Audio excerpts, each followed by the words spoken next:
Sailing in sailboats has always been a part of Pinellas County since the turn of the century. Gene Fleming tells the story of the Clearwater Yacht Club in his own words. Clearwater Yacht Club was organized in 2011. 100 years old in 2011, organized in 1911 by winter residents who were looking for a place to gather. They called themselves the gentry of the town, and they had sailboats and they wanted to race and compete. It's had 6 or 7 different homes scattered around the bay, on one side of the bay or the other. It's been here since '74, I believe, where we are now on the south end of the beach, on the bay side.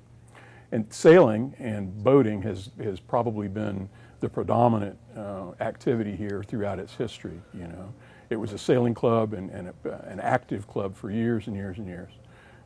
The annual Snipe Midwinter Regatta was held, and it's had its 75th running back a year and a half ago, which is a pretty amazing sort of thing. It's still a very active club. It's changed along with the way the community has changed.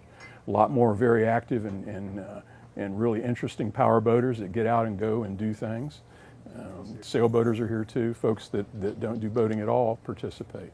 And much like with the Heritage Village project, the club's really happy to support the community any way it can, financially to the degree that it's able, and volunteers and those kinds of things too.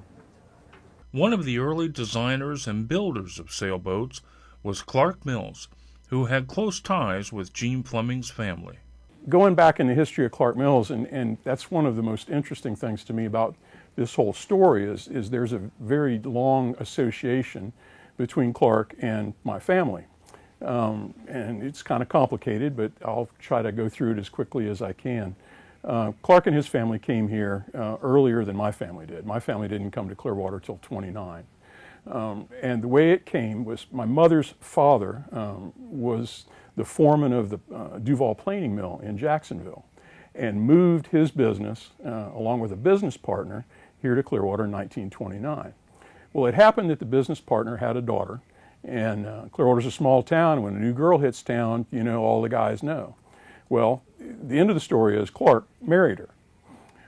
So there was a long association between the family. So much so that Clark built his first couple big boats in the landing siding next to the lumber company, and we in those days milled the material that was used to construct them. And as it relates specifically to Honey, the Snipe in question, that boat was planned well before World War II, and they bought the Juniper, from which it is built and still is constructed, before the war, and dried the material in the rafters of the mill during the whole war until both Francis, my uncle, returned. Seavey is his last name. And Clark returned, and then they built this boat that later went on to be national champion and high point boat for years and years, up until the 60s. Sailing one of the boats the Clark Mills built, the Honey, was Francis Seavey, an excellent sailor who won many championship races.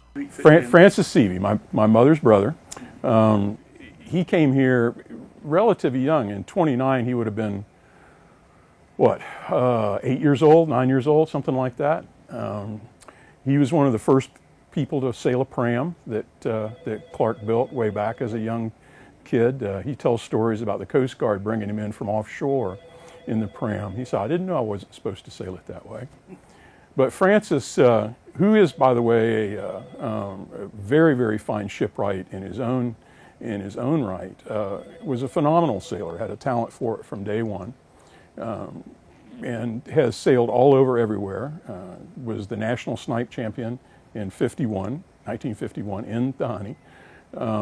Sailed in the Whirls in Havana. We have photographs of that, which we'll make available to Heritage Village along with the archive of all this stuff that's available also.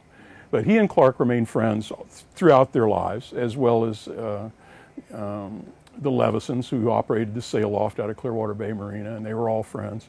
I had a laundry bag from the Levison sail loft I got as a kid from them as a Christmas gift. So good folks all the way around. My first experience sailing was in a Clark Mills built pram. The yacht club, when it was located north on Mandalay Avenue, had a big boat shed absolutely full of them. And when they got old and needed work, they would hand them out to kids willing to repair them. And Francis, my uncle, got me one and helped me put a new bottom on it. And I sailed it in his little creek, in Stevenson's Creek. And the way you learned to sail then with him is they pushed you in the boat and shoved it. And you either learned to sail or you didn't. They hollered at you from the shore.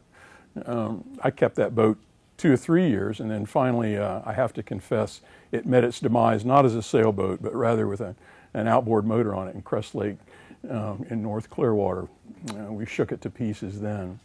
And I got a chance to tell Clark that story not long before he died. He got a big kick out of it, you know.